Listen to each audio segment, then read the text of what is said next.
4 mobile games. 4 completely different bets on what you actually want out of a game in 2026. One of them is already live, just not in your country. One looks like a full action game in every trailer, and it isn't one. One is trying to fix the exact thing that made its own predecessor infamous. And one might be the most ambitious mobile launch of the year if a single catch doesn't sink it. Release windows, real gameplay, and the monetization nobody puts in a trailer. Stay to the end too, because there's a hardware rumor about one of these games that's been scaring people off for no reason. Hey guys, welcome back to CrusherXGaming. Today we're looking at Ares, the Iron Vanguard, Transformers, Eternal War, Pixel Gun 2, and Aniimo. Some are weeks away, others are still in soft launch or testing, so I'll be straight about where each one actually stands instead of treating all 4 as finished games. Everything here is accurate as of August 21st, 2026. Let's start with the one you can technically already play. Ares, the Iron Vanguard, from Second Dive and Com2Us Holdings, went into regional soft launch on August 6th, Canada, Brazil, Indonesia, Malaysia, Australia, and New Zealand. The wider global release is targeted for the third quarter of 2026, but there's still no exact date attached to it. Here's what makes it worth your attention. It's built on the Korean MMORPG ARES, Rise of Guardians, but the global version has been reworked into a solo play-focused action RPG. Raids and strike missions are still in there. The main progression just isn't chained to forced group grinding anymore. If you've ever bounced off a mobile MMO because you couldn't match a guild schedule, that matters. The mechanic everything is built around is suit change. You equip 2 combat suits and swap between them in real time, mid-combo, mid-dodge. Perfect dodges, parries, chained follow-ups. 4 classes cover frontline firepower, tanking, fast melee, and ranged area damage. Then hoverboards, aerial Valkyrie combat, and Goliath mechs on top. So the combat sounds great. The economy is where I'd slow down. Ares runs separate gacha systems for suits, operators, and weapons. The published safety nets guarantee an S-grade item every 10 summons and an R-grade after 80 summons without one, with the counter carrying over between banners in the same category. Credit where it's due, they publish the rates. But 3 separate banner types is a lot of places for your money to go, and early players are already flagging expensive shop pricing and pay-to-win pressure at endgame. The combat is the selling point. The economy is what decides whether it's still fun a month in. If Ares wants your reflexes, this next one barely wants your hands at all. Transformers Eternal War launches globally on September 15th, 2026 on Windows PC, iOS, and Android. And I need to set an expectation immediately because those cinematic trailers have caught a lot of people out. This is not a real-time action game. It's an idle strategy RPG. Once you accept that, there's real appeal here, and it starts with the writing. Simon Furman, one of the writers who defined Transformers comics, wrote an original story where Autobots and Decepticons form an uneasy alliance against an interdimensional force called the Legion of Chaos. That's a proper Transformers premise, not a recycled mobile plot. The gameplay is all preparation. You build a 5-bot squad from 5 classes and 5 personality traits, then send them off to fight on their own. Jump in to trigger ultimates or automate everything and walk away. The arc keeps pulling in resources while you're offline. It's a roster planning game, not an aiming game. On the free-to-play side, there are genuine safeguards. A wish list weights your pulls toward characters you actually want. Duplicates strengthen bots you already own instead of rotting in your inventory. And recycle events can refund premium currency based on how much you've summoned, which is why early guides suggest banking around 300 summons before one of those events lands. The flip side, beta communities were not quiet. Limited agency, enemy reskins, and constant premium pop-ups. If you love the franchise and you like team building, this will scratch that itch. If you were hoping to actually control Optimus Prime, adjust that now, not on launch day. Quick one before we move on. Active combat with heavier gacha or relaxed idle built around team strategy? Drop it in the comments, I do read them. And hang on to that answer, because the next 2 games split even harder. Pixel Gun 2 is the redemption arc of this list.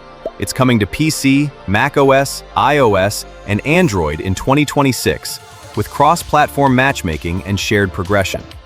No exact release date yet, but there is a PC demo, up on Steam since June 15th. This is the one you can go test for yourself tonight. The core idea is destruction. 5 versus 5 in voxel arenas where walls, floors, and cover all come apart. No sniper nest is permanent. You can blow a new flank into a building, or just delete the floor out from under somebody standing on it. On top of that, builds heroes, weapons, modular armor, gadgets, and perk cards you can adapt mid-match. Modes cover solo deathmatch, team strike, flag capture, duel, online co-op, and a battle hub. And here's the part that matters if you played Pixel Gun 3D. That game had a reputation for gating weapon upgrades behind piles of premium gems.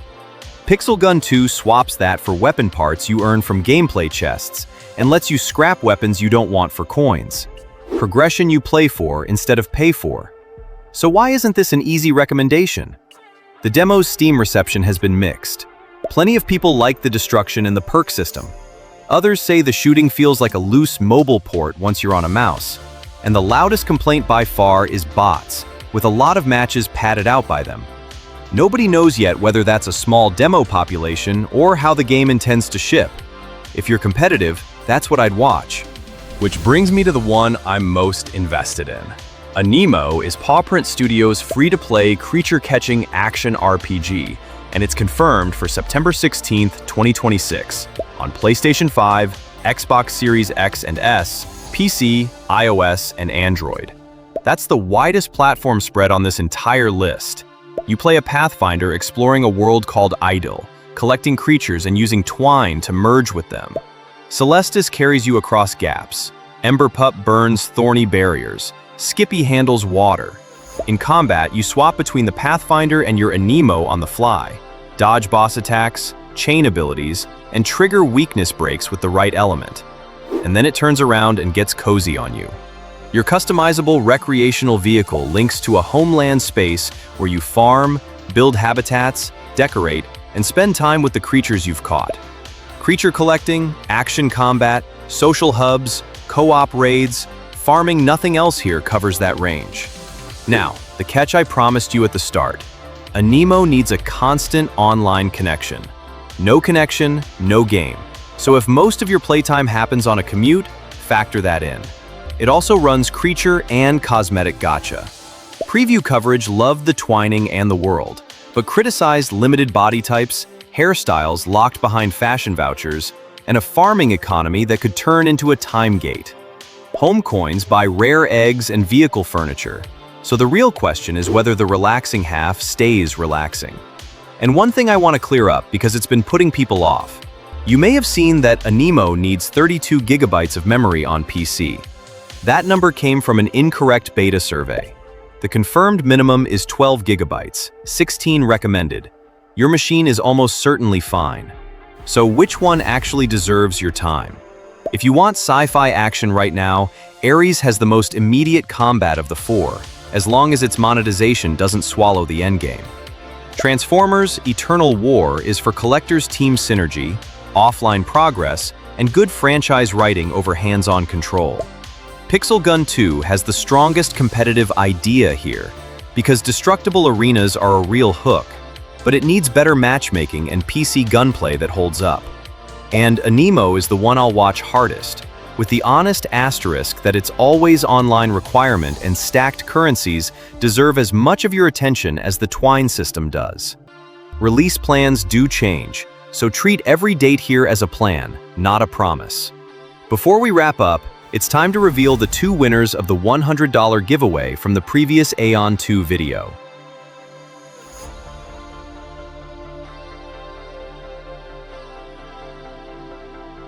Congratulations to both of you. If your name came up, DM me on Discord to claim it. And we've got another exclusive $100 giveaway running on this video. $50 for one lucky channel member and $50 for one lucky commenter. To enter, leave a like and comment which of these 4 games you're most interested in and why. Keep it related to the video. And a huge shout out to every channel member supporting CrusherXGaming. You're the reason these videos keep happening. So, which of these 4 are you playing first? Let me know down below. Stay safe, stay grinding, and I'll see you guys in the next one.